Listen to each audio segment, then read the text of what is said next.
professional serving community, talkradio.nyc.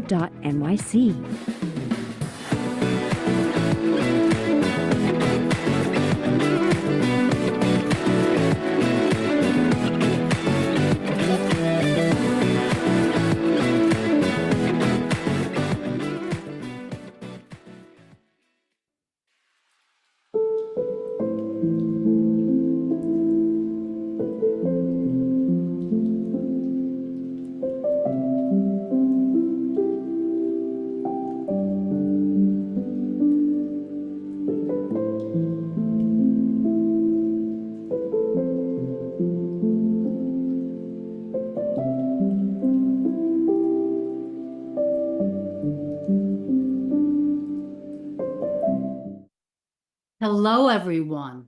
Welcome to the A Train to Sedona broadcast. I'm Linda Marcanico. The A Train to Sedona is also the name of a memoir I wrote about my journey to love and compassion. In it, I share my failures and successes in the hope that my journey will inspire yours. You can buy a signed copy on my website at lindamarcanico.com on Buy the Book page. Also at retail and bookstores. I also have a free gift for you. I call it the cheat sheet for high vibration living. 7 exercises designed for you to keep your energy high and your sensibility in the present moment. One of the exercises is a breathing exercise. I call it 4-4-8.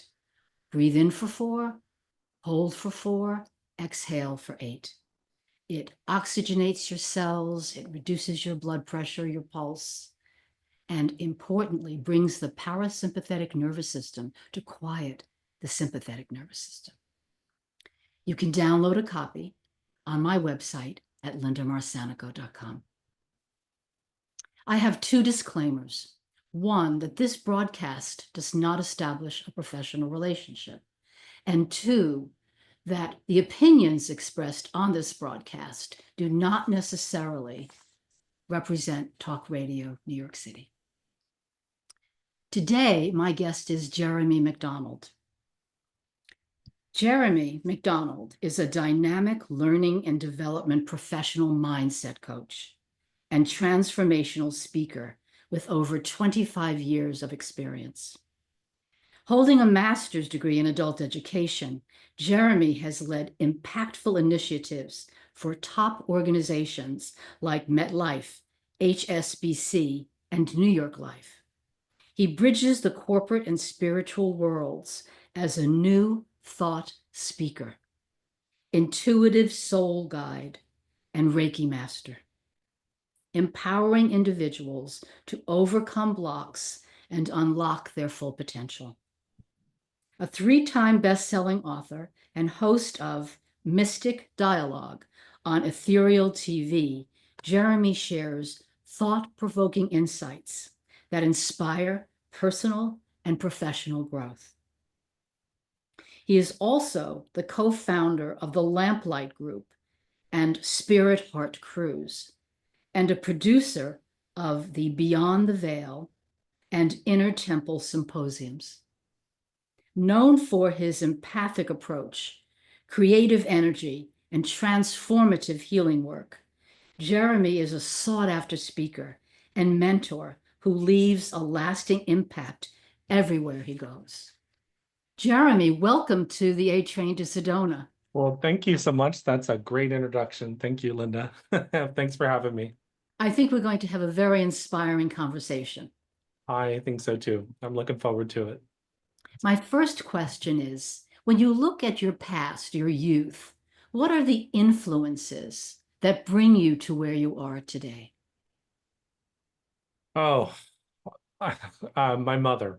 My mother is one of my biggest influences. Her kindness and compassion and how she saw the world. I was kind of the emotional hothead when I was younger. And my mother's patience with me and kindness, and she was a registered nurse and then also a healer herself. She was my biggest motivator in life, and her encouragement. That was my biggest things I always remember. I always go back to my mother's teachings. And it's funny because I didn't really listen to her when I was a teenager up until I always said she got smart around 27 or 28 and she got dumb around 13. And she didn't find that quite as funny as I did, but but she also had a great sense of humor. So yeah, my mother was one of my biggest influences. And and then I was a big I loved to read when I was younger. My mother encouraged that in me, and so I was always lost in stories of history and mythology and psychology. When she was in nursing school, I confiscated her psychology book, her textbook, and read it. And she goes, "How many 14-year-olds read a psychology textbook?" Well, I did, because I like the idea and history and the way I love the way the human dynamic and the way humans work, and so. And that led me into the career I have on both the spiritual and corporate side. So I think that's I fell into the correct careers, by design, of course, because everything happens for a reason. And I understand that mom was a shaman. Yeah, my mother, in her 40s, she came to me and she says, "Jer, I love you." And she said, and she'd already been pursuing, all the Reiki and all that kind of stuff. And she said, and I've been a son, I've been a mother, I've been a daughter, and I've been a friend, and I've been a nurse, and I've been everything, but I haven't pursued the things that I've always wanted to do. And she goes, so I'm going to go on a path and I'm going to start apprenticing as a shaman. And she had found a teacher here in Florida, and she started taking classes and apprenticing with them. And so very fortunate, she was elevated to shaman, and she was my teacher as well. And so not just as a mother, but also as my energy healer, or in my I guess I apprenticed with her. And so, and then interesting enough, she transitioned in 2012. I had a shared death experience with her, and I didn't even know what that was. All I knew is that my soul or energy or spirit raised out of my body. And from there, after that, I could hear her talking to me. And so she's been a great teacher even beyond the flesh. So. How beautiful, Jeremy. Yeah. It's quite beautiful. Yeah. So my second question is, what is the role of spirituality in your life? I've had many different definitions on that until over the past 5-6 years, I realized that spirituality is about finding peace and how you show up in your life. And so I really started, spirituality just meant many different things. And I think that's part of maturing just as a person. In the beginnings, when I first started doing it, I was just curious. I thought it was just a cool thing. I thought, how are these people having all these changes in their lives? And the mysticism, of course, I told you, excited me. So, but then I realized as I got older that the more and more peace I found, the better my life got. And so to me, spirituality is about how you show up. And so because everybody's always trying to avoid the hard parts of their life. And I have clients all the time tell me I avoid drama like the plague. I'm like, that's impossible. That's impossible to avoid drama. However, you can show up to drama with peace in your heart and peace in your mind. And then that really changes the dynamics of how you react to it. So, I had a friend of mine over in our last cruise. He said to me, he said, I thought spirituality was supposed to be all uplifting and positive. I'm like, no, if spirituality was that, then everybody would do it. So, but it's about how you show up. So, in that particular case, he had to end his cruise early because his partner had something that we had to fly them back to Florida in the middle of our cruise. And so he was naturally a little upset, but the transformation that happened as a result of that in his life, the trust that it took to fly home and go to the hospital in Tampa. I mean, the reality is that these things happen to us all the time. There's things that, somebody could say something bad to us, or mean to us. How are you going to respond to it? So spirituality to me is, there's a lot of crazy things going on in the world, and, how are you going to approach it? Are you going to approach it with anger? And there is a certain type of anger that motivates you, but I think it comes with a sense of peace in your life. And then when you have peace, you have clarity. So to me, that's spirituality. So And in hearing you talk, I'm thinking showing up with a peaceful heart and love in your heart allows the energy that we have to be very beautiful and positive, and yeah, that attracts the similar energy. So absolutely. how we show Well, up is what we get back in return. and then likes attract likes. So what are you going to bring into your life? People that have peace in their heart, and Mhm. the people that don't, they may be in the perimeters. And so, and I mean, those are the one things where people come into my life and they're not necessarily peaceful. But what I do is I still treat them with compassion. Mhm. And because love and compassion brings peace to people's hearts. And so it not only helps you build your peace and make it stronger, but it also helps you touch other people's lives. So, and that's where people got a mistaken impression about how these things work. And so, yeah, because you'll say to somebody, find peace in your heart. And they say, but I have to get out there and I have to fight. I'm just like, well, what if you went out there and you spoke your truth in peace with strength? Mm. Wouldn't that be the same thing? Just the only difference is you didn't come in with fear in your heart. You came in with peace in your heart. And so, it's interesting. I had an experience. I had a teacher tell me, I was probably like 23 years old. And she says, Jaron, when things get tough, what I want you to do is I want you to start saying in your mind and your heart and breathing, peace on my mind, peace on my body, peace on my soul. And she says, keep saying that over and over again until you really believe it. Mm. So I'd kind of forgotten about that. And probably about a year ago, I was sitting on the Clearwater Beach just meditating, and I remember her voice. She was Polish, so she had that thick Polish accent, and she I hear her saying in spirit, "Don't forget, peace of my mind, peace of my body, peace of my soul." And so I sat there and I sat with the wind and everything and the waves from the beach and everything, and I remembered that. And there was an empowerment that came over my mind, body, and soul in that moment because peace opens you up to your own divinity.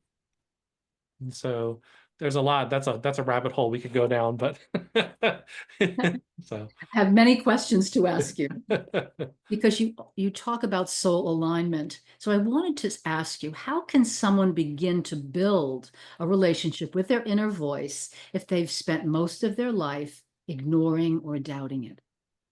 yeah, so that's a good question because when I really think about this, our lives have been geared towards looking outward, looking outward for acceptance, looking outward for people to give us love, looking outward for the ideas of success. So we're constantly looking outward and paying attention to other people's voices about what success and what love and what security and what empowerment and self-esteem is all about.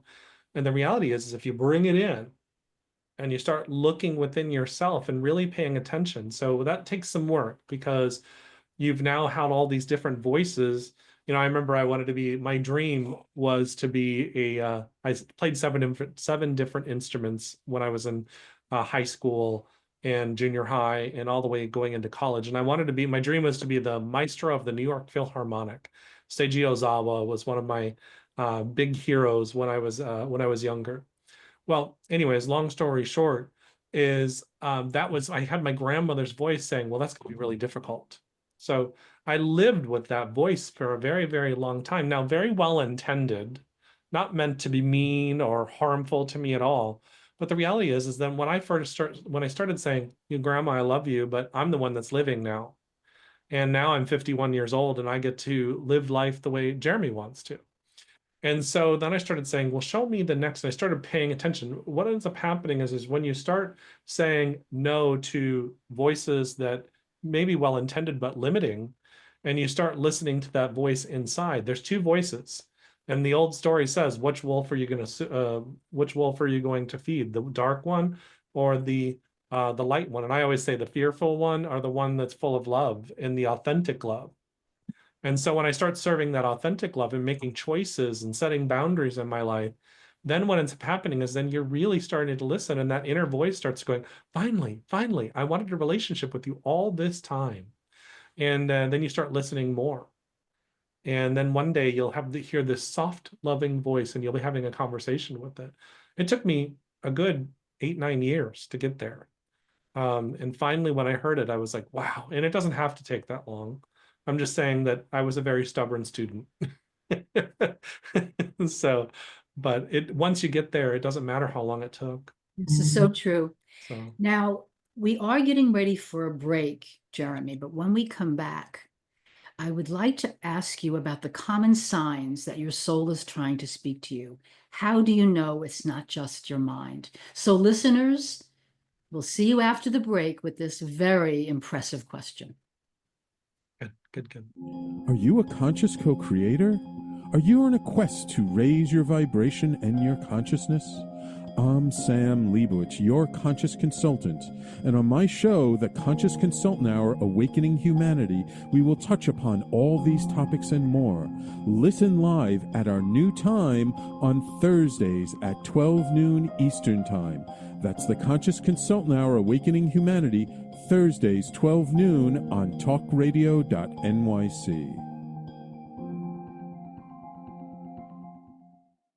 Are you a high-achieving, growth-oriented leader? Are you interested in developing your authentic leadership while creating a healthy, inclusive workplace? Hi, I'm Dr. Mira Brancu, host of The Hard Skills on talkradio.nyc at 5 p.m. Eastern on Tuesdays, where we discuss how leaders develop the hard skills needed to make a greater impact. We interview experts, have live coaching, and tackle these challenges.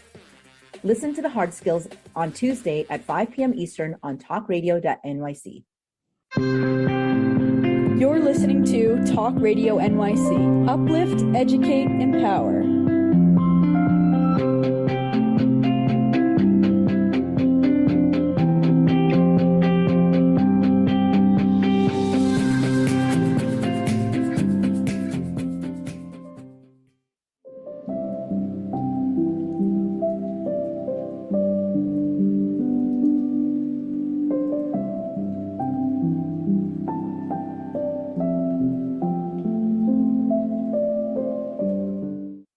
Hello, everyone. Welcome back to the A Train to Sedona. I'm Linda Marsanico with my guest, Jeremy E. McDonald.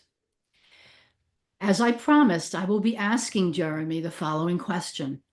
What are some common signs that your soul is trying to speak to you? And how do you know it's not just your mind? One of the biggest things is synchronicity. One of those things that happen, and how we can explain synchronicity. There's these subtle signs that'll happen. So one of the things I use is when I start seeing things that happen three times over and over again, it's the same thing or similar things, then I stop and I go, okay, what am I not seeing here? The other thing is your own body. So if your body is in pain or anxiety, guess what? Anxiety, I don't think anxiety is something to run from. I think anxiety is saying, hey, you're not listening, pay attention. And so I start to go and look at it and say, well, okay, what am I not seeing here? What is out of alignment? And I know that some people will argue with me about this. I've had people say, well, no, anxiety comes from my trauma when I was a kid and it's a buildup of, whatever. And I'm like, I'm not disagreeing with that. What I'm saying is this. I'm saying if you have an overwhelming amount of anxiety and all these signs start coming up, guess what? Your soul's trying to talk to you. I just had this happen recently to me. I was so overwhelmingly busy from January, February, March, and even part of April that I had like 20 speaking engagements on top of teaching a 6-week course. So there was days where I was just coming home and I was just exhausted. So I took about 3 weeks to really do nothing. And I still was busy. I had other things going on, but the times I had to take time for myself, I was really just taking that time and resting. Well, one of the signs was my body was not feeling good. So it was also a sign from my soul to say, it's okay to continue doing your work, but don't overwhelm yourself. You can say no sometimes. And then also what happened is I'm writing a new book right now. And so recently I had this almost like angsty feeling going on inside of me. And so I thought, well, what does that mean? And I thought, am I getting depressed? Like, what is going on? So, and I asked these questions of myself. Well, really what it was is I needed to sit down and start writing. My soul was saying, sit down and write. So I was getting all these big, beautiful ideas for the book. And I'd been saying I was blocked for like 6 months that I couldn't write. So over the past week, what have I been doing? Sitting down and writing. And I've been getting chapters of the book done. So it's that angsty feeling was a sign for me that there was something out of alignment between the soul, body, mind, and soul. And the soul was saying, hey, I got a bunch of downloads to give you. It's time to pay attention. But also I use a bunch of different things. I study a lot of things like Ted Andrews' Animal Speak. I don't know if you've heard of that book. I do. I have it on my shelf. Yeah, I do too. I got back here. And I also use a book called The Metaphysical Anatomy by Yvette Rose. And the reason why I use that is because last year I was diagnosed as a type 2 diabetic. And so one of the things I learned from that book is not to say I am a diabetic. I have a diagnosis of a diabetic. So I'll say that on stage and people will go, oh, I'm like, no, it's a good thing. There's a reason. Because diabetes energetically, metaphysically, I'm not talking about the medical side, I'm not a doctor, but what I will say is this, is that metaphysically what it's saying is there's anger going on inside of you. And, Louise Hay would have said, life is not sweet enough. And that's true to a point. But when you get deeper into it, there's an anger going on inside of you. Well, it comes back to my childhood. I was born to a 15-year-old father and a 16-year-old mother in 1974. So you can just imagine the energy of what was going on inside of my mother being 16 and then going and being raised and not, being on the poorer side of the family and, those kind of things, and not being able to have the life that the 7-year-old boy thought I should have, or the 10-year-old boy I would have. I was also diagnosed with a learning disability called dyslexia. And I was 6 foot tall when I was 12 years old. So the amount of being picked on as a kid was pretty substantial. Well, what does that do? The sign for me in that diabetes is to go and say, I need to let go of all of this. There's time, because letting go isn't about saying it's okay for those people that picked on me, or it's okay for the feelings I had when I was a kid. What it's saying is it's now time for me to find peace in this and start to find peace and allowing those souls to be let go. All those kids that picked on me as a kid, they're adults now. They don't even remember me. Or if they do, they're not thinking the same things. We were kids. And so those are the things that we have to start looking at. And so I use diagnoses or things that are going on with my health, or I use angel numbers, to start. If you start seeing the same number over again, like 33 or 22 or 111, look it up. Look up angel number. What does angel number 111 mean? Or if you see an animal and it just, you see this cat walk across your path, look up a cat. My cousin called me the other day. She lives in the Ocala National Forest, and she had a bear in her shed. So I said, hey, let's look up what the bear means. And, it's about, security and home, because bears protect their cubs. And, so metaphysically what it said to her, said, where do you not feel safe? Where do you not feel like your home is safe? And so those are the type of things we have to ask ourselves. And it really came back to childhood, where she's never felt safe in her life. And now she's in her 60s. And so there's a subconscious that happens. So you use these signs to really pay attention and go deeper within yourself to really start saying, okay, that's still affecting me on an energetic level. Because we only look at the surface. We only look at the conscious. We don't necessarily look at what's going on subconsciously in our psyche. And that's stored in our energy field. And so that's where we really kind of get messed up. And so if you use these signs, you can start to really pay attention. Some people would call that intuition. I just say it's the universe talking to me.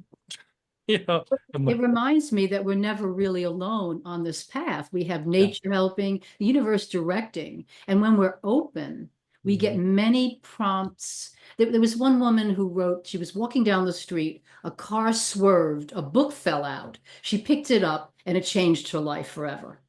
Yeah. We're accompanied, and it's not such a lonely path. It's actually an adventure. Mm-hmm. Yeah, and those things happen to countless people. I mean, think about the people that have had near-death experiences and how it's changed their lives.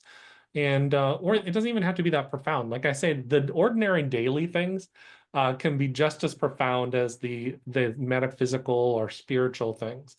So look at everything. Look at everything that's going on in your life, the interactions that you're having. Did you accidentally snap at somebody you loved or a friend? well, why did you do that? What did it trigger inside of you?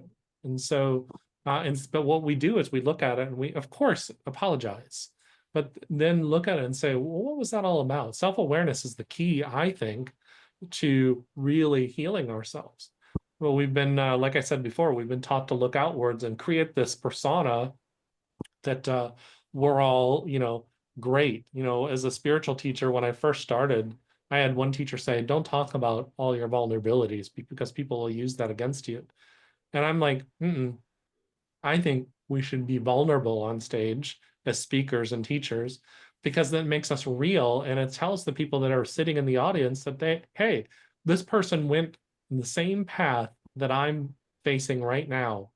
And they're being vulnerable. And what they're telling me is that, hey, I have hope that I can heal, that I can work my way through this and find something in my life to find peace or find abundance or find love or whatever it is that I feel like I'm lacking. A lot of people have a worthiness issue going on in this world. So that's definitely something that I had in my own life, a worthiness issue. And I finally had to just say, you're worthy of everything. So we need to remind ourselves of that. And Jeremy, I think that when we're on stage, when we're talking, when we're writing, our vulnerability inspires others. Oh, she went through that. Oh, and she got through it. And how did she do that? Wow, that's a recipe for me that I can use. Yeah. It's quite inspirational. Yeah, it definitely is.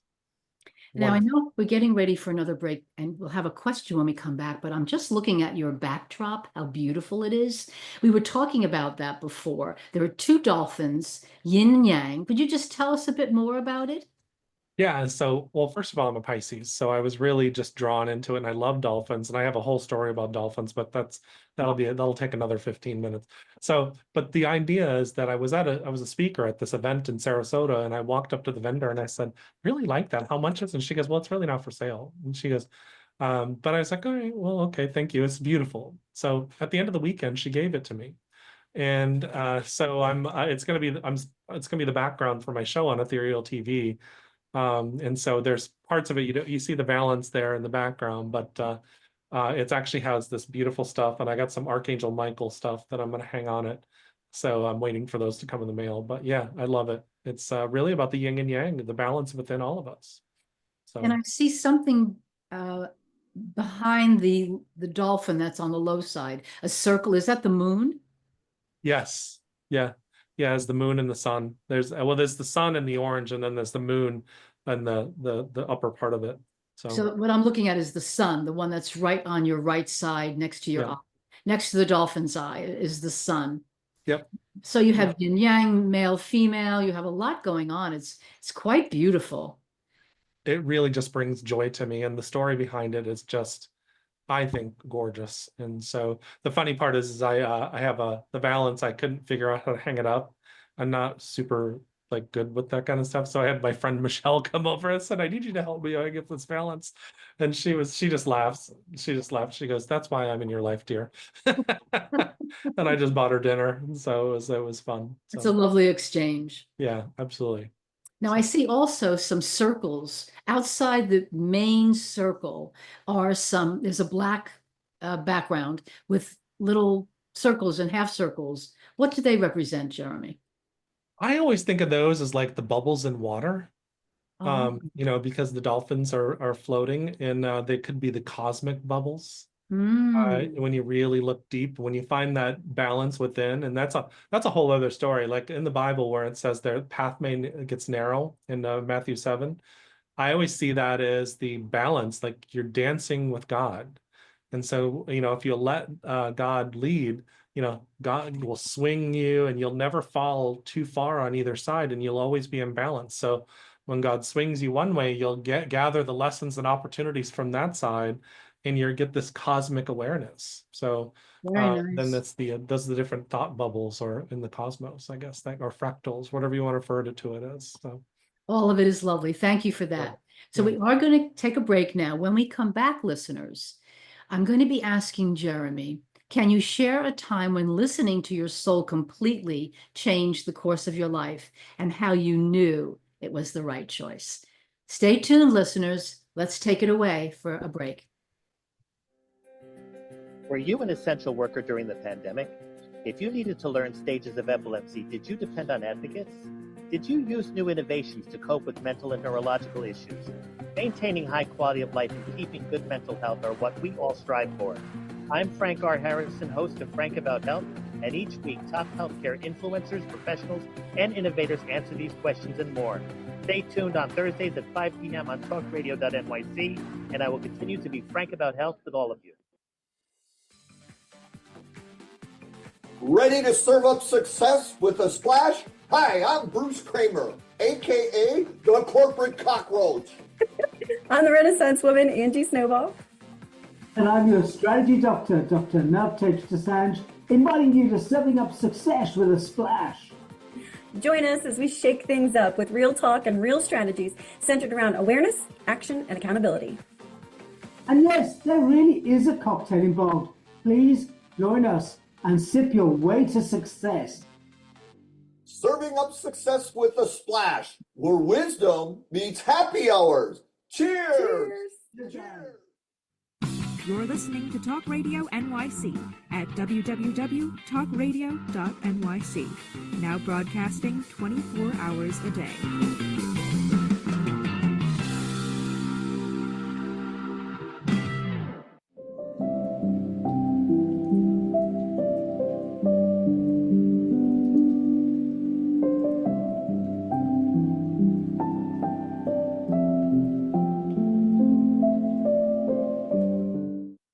Hello, everyone. Welcome back to the A Train to Sedona. I'm here with my guest, Jeremy McDonald, and I'm Linda Marsanico. So, Jeremy, I posed a question and then I went off to do something. I'm being quite vulnerable here. Let's see. Now, I think this is it. Can you share a time? Now, I asked you about how it completely changed the course of your life. Did I ask you that question? I think you were gonna, can you share a time when listening to your soul completely changed your life? Okay, so listeners, let me restate it. Can you share a time, Jeremy, when listening to your soul completely changed the course of your life and how you knew it was the right choice? Yeah, so it was in 2006, and I was the chief operating officer of a mortgage company in Baltimore, Maryland. And was sitting in there and looking in the mirror. I was 32 years old, and I just thought I had arrived in life, if that makes any sense. It does. But I was miserable. So how can you arrive in life if you're miserable? But I had the cute office, and I was close to the Inner Harbor in Baltimore, which is a beautiful area. I had the relationship that I thought I wanted, but it was all surface. You know, it was the relationship with the person I thought was, I'm going to just use the words hot, sexy. And, but we didn't mesh well together.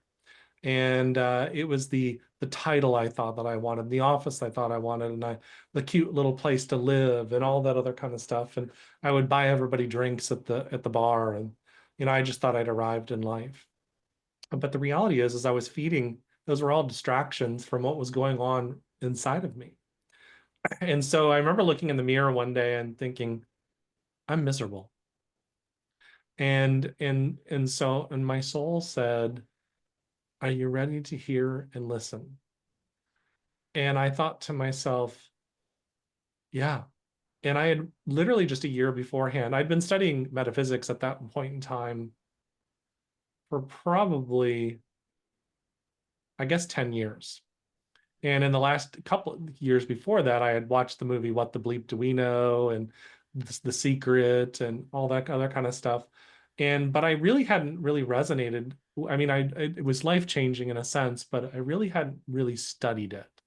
You know, the law of attraction and natural law and universal law and quantum physics. And so I started diving into that, and my soul kept on dropping things in my lap. I'd be just sitting, I don't know if you've ever had this moments where you start going on this Google searching campaign, and you find books and you find videos and you find things that you're going to relate to and watch to. And when I tell you that in 2006, everything fell apart after I said that in that mirror, and basically my soul said, get ready.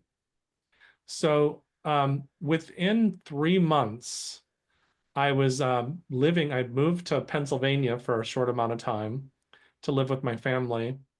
I lost my job, got another job, got fired from that job, ended up moving back to Florida to live with my mother. Enters the time when I start working with her and learning from her about healing work and mainly healing myself. And so a new teacher came into my life as on top of my mother. And so it was literally, they had to kind of, the energy had to kind of tear away the old in order for me to bring in the new. And what I've learned is nothing's really torn away. You're transmuting it. You're transmuting into a new form, because energy never really goes anywhere. It just you transform how you see the world. And then on top of that, about 2 years after that, I had an experience with what I would call Jesus that stood behind me. Now, I am not necessarily a Bible thumping Christian, but I would consider myself a Gnostic Christian. And I always say I follow the religion of love. And so I started studying everything from Buddhism and everything else. And when Jesus came in, I said, "What are you doing here? I don't even like you." And so his response was, "Well, when you learn to love yourself, you'll learn to love me. And I'm here to help you learn to love yourself." And I was like, whoa. So then I would hear this voice. And really what I think about it, because we're all one, that's the higher consciousness coming through and manifesting as Jesus for me, because it was something that I hated. So it's an aspect of ourself. And in the Mayans, they say En Lakesh, and En Lakesh is I am another you. And so when you start looking at that and saying, okay, well, I'm hating an aspect of consciousness, it means I'm actually hating myself, not liking myself. And so really what it comes down to is that I really started looking at, well, why do I not like myself? Well, I wrote a book in 2012 called Peace Be Still. And it was really about the fact that I hadn't found peace in my life. Now, Linda, when I tell you, and then people that read the book, they'll find out in the very first chapter that I was a functional drug addict, meaning I would go to work, I would do all the things, I'd pay my bills and do everything I was supposed to, but I was still doing methamphetamines and ecstasy and drinking a lot, and and so when I looked in that mirror and said, I'm so miserable, the reality is I was doing everything possible to avoid what was going on inside of me. And what was going on inside of me is I really didn't like myself. I really didn't think I was valuable. And the reality is that your inner world is what's active in your life. We think that it's the outer world and how people are responding to us and how we're interacting, but your inner world is how you interact with the world. So if you think that you're not good enough, that you're not loving enough, or that you're not attractive enough, or you're not smart enough. I mean, I have clients now that have 6 master's degrees and a doctorate, and they still don't think they're smart. And I'm like, how many degrees does it take until you feel you're smart? But what it comes down to is that they don't feel worthy, just like I didn't feel worthy. And like a lot of us didn't feel worthy because we paid more attention to what's going on outside. So my soul guided me into these experiences, including, fast forward 6 years later, my mother transitioning, and in reality, that I thought that I needed her, but that was her soul's way of kicking me out of the nest at 37 and saying, you got this. I'm still going to be here with you. The truth is that the soul guided me to find my own inner self-empowerment and self-expression, my self-esteem, whatever you want to refer to it. And so to me, that was the best decision I ever did. I could have stayed there. I could have continued to go and pursue things that weren't fulfilling to me and didn't bring peace and abundance and love and joy to me. But the reality is, if you have peace, love, joy, and a type of abundance that supplies all your needs, then you're successful. And we look at all the wrong things. We've been trained to look at our accomplishments as opposed to what's going on in here. Yes. And so my soul guided me to have a relationship with myself. So, the most important relationship we have is with Creator within, which is one, which is with us. Yeah. So I wanted to ask you, when I get information different ways, but one is for it telepathically to come across here. It's like a quiet ticker tape. And then there are other ways, but how do you get information, Jeremy? I think it can be informative to our listeners to discuss this. That's a good question. I feel like the world and the universe is always talking to me. So I'm what is considered claircognizant and clairsentient. And so I get a knowing and a feeling. I do get audible stuff, but I'll tell you what I really get is I watch the world unfold. And it's the best way I can describe it. I was probably about 7 years ago, I was at a happy hour with a group of people. And one of the guys that was there, he's just this really tough guy, bad boy type. And he was, but he was a big softie. And so you'd have this tough exterior and a big softie. Well, we'd had at that point a few drinks, and he was definitely intoxicated. But there was something that when he was talking to me, it was almost like our hearts and souls came together at that moment. I don't know if that makes any sense, but it just was in that moment. And he was saying something to me that was very deep, but it was basically, it's time for you to speak up. And what that meant is, opening up your throat chakra. That's not what he said, but to me, that was the universe speaking through him. Yes, indeed.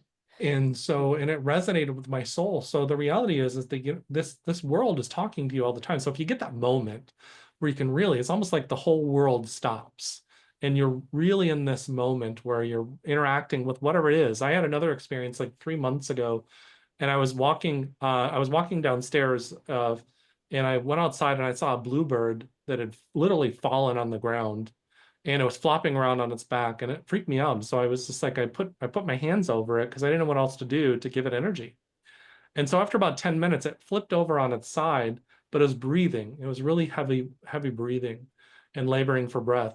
And so I was, what is that all about? And so I just kept on giving it energy, and I had to leave for like 30 minutes and come back. And I said to the bluebird, I will be back to come and check on you.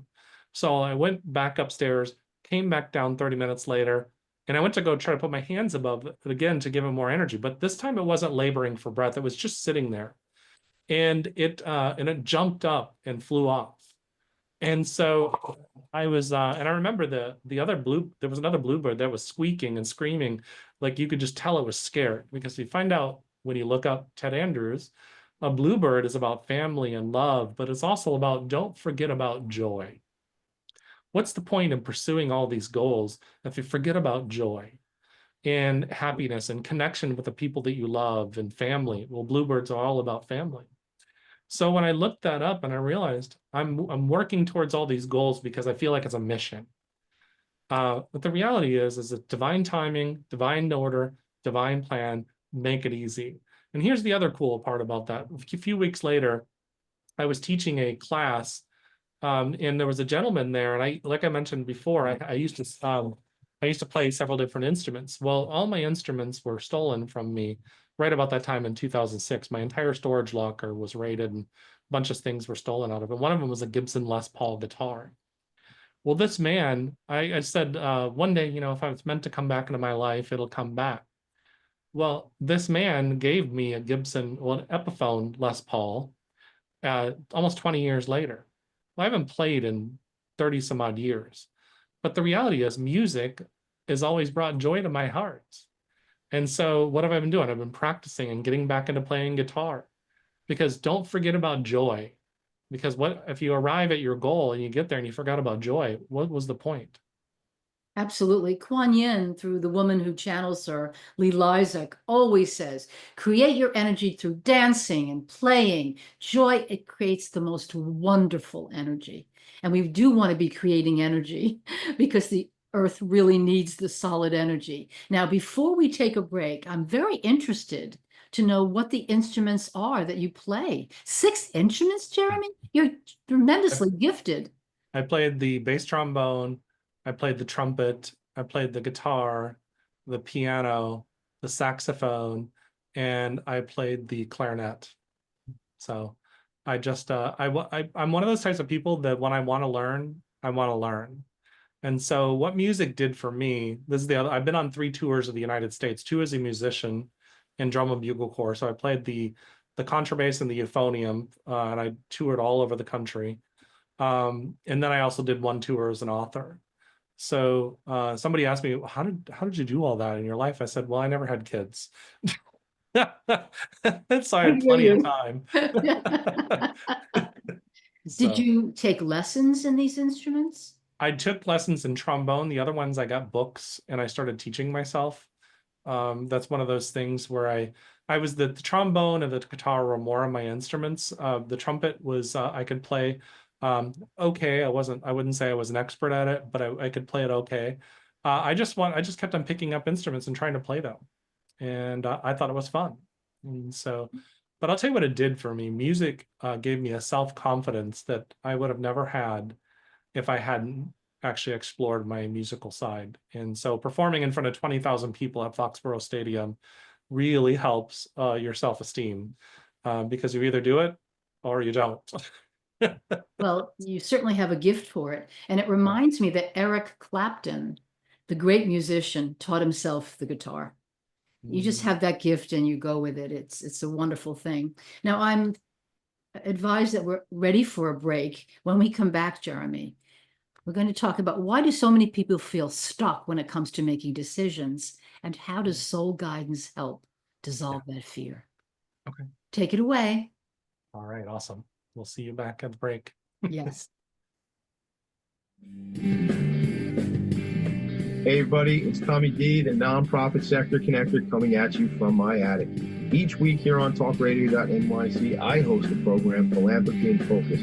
Nonprofits impact us each and every day, and it's my focus to help them amplify their message and tell their story. Listen each week at 10 a.m. Eastern Standard Time until 11 a.m. Eastern Standard Time, right here on talkradio.nyc. Hi, I'm Linda Marsanico. The A Train to Sedona is a memoir about my journey to love and compassion. It's also the name of my new broadcast on Wednesdays at 12 noon. When we are spiritual, we embrace possibilities and ideas, which strengthen our mind, body, spirit, health, and wisdom. On the A Train to Sedona broadcast, I plan to interview guests who embrace these expansive practices. Join us on Wednesdays at 12 noon on Talk Radio New York City. You're listening to Talk Radio NYC at www.talkradio.nyc. Now broadcasting 24 hours a day.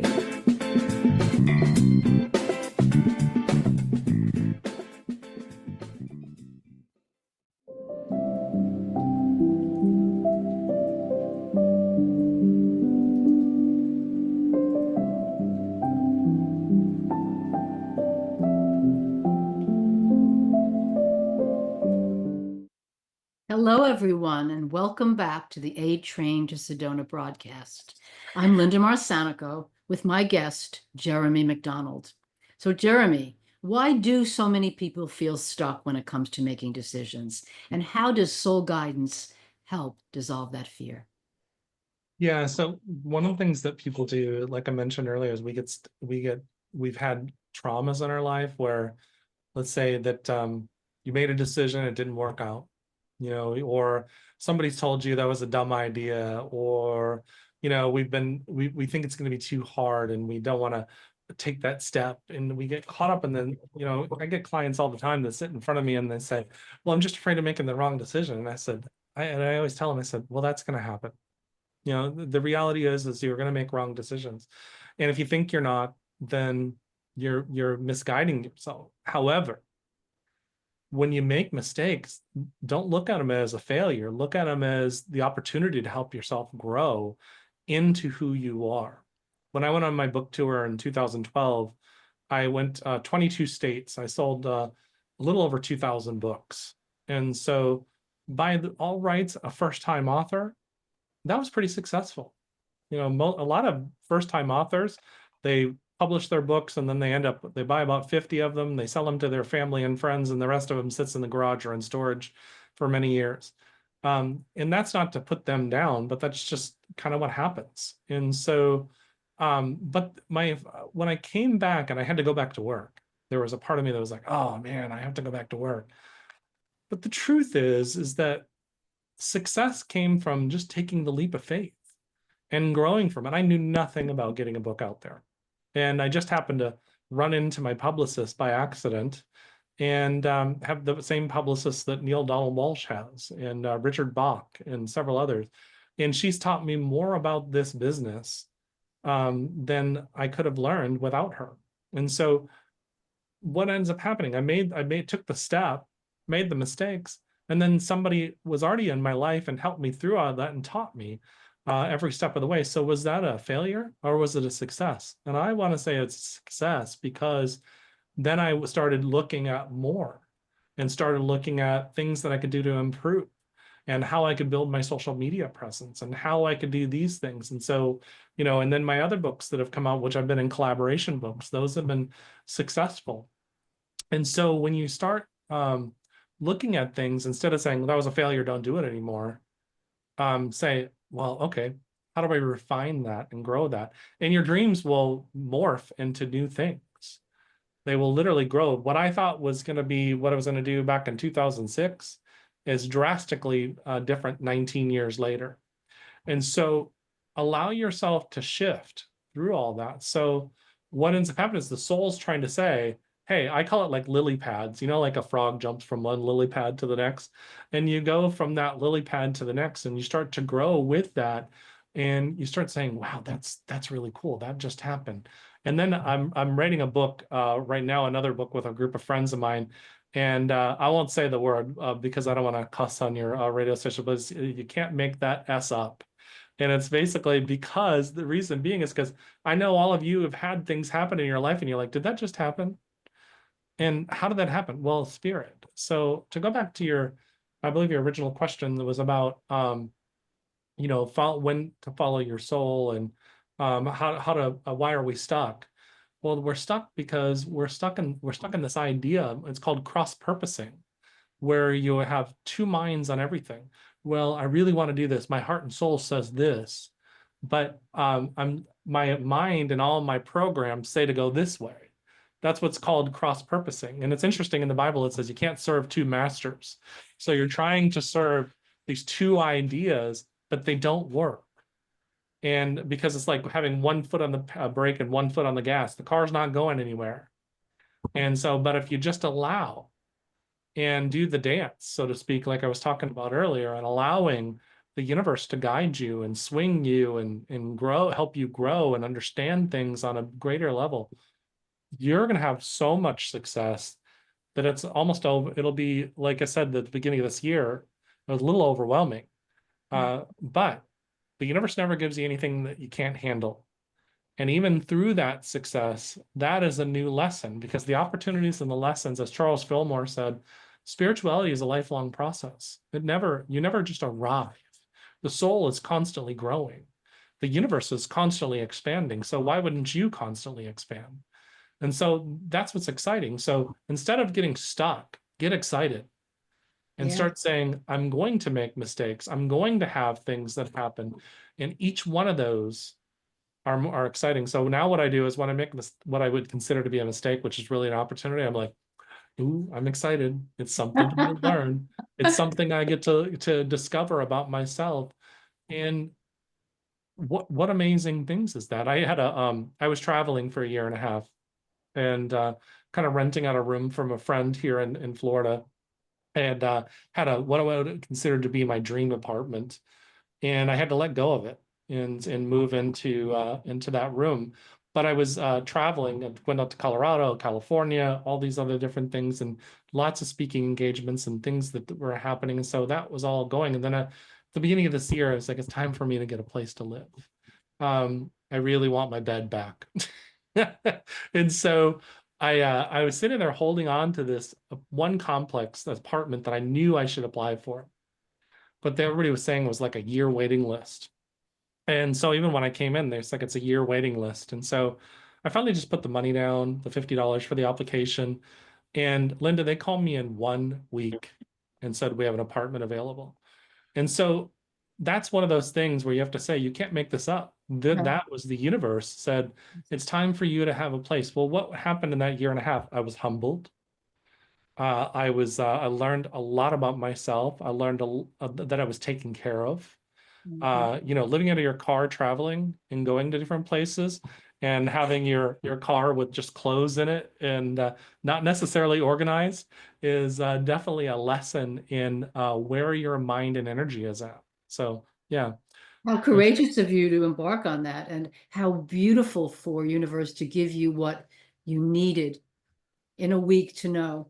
Now we have just a few minutes, and I wanted to ask you, just if we could spend 2 minutes, how to help our listeners know what daily practices like stillness, meditation, or journaling help connect us with soul wisdom.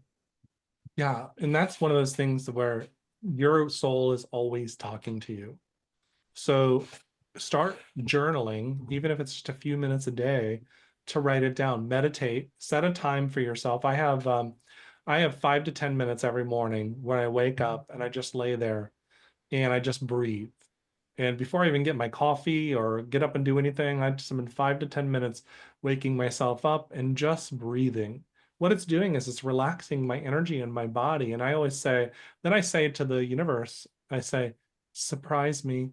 And I give it with this energy and feeling of like when you were a kid and you were getting ready to walk out and see the Christmas tree in the morning on Christmas morning, that excitement, so that you can say to God, surprise me, meaning that every nugget he's going to give you, he or she, whatever you pray to, is going to give you that day, is going to be a gift like Christmas morning.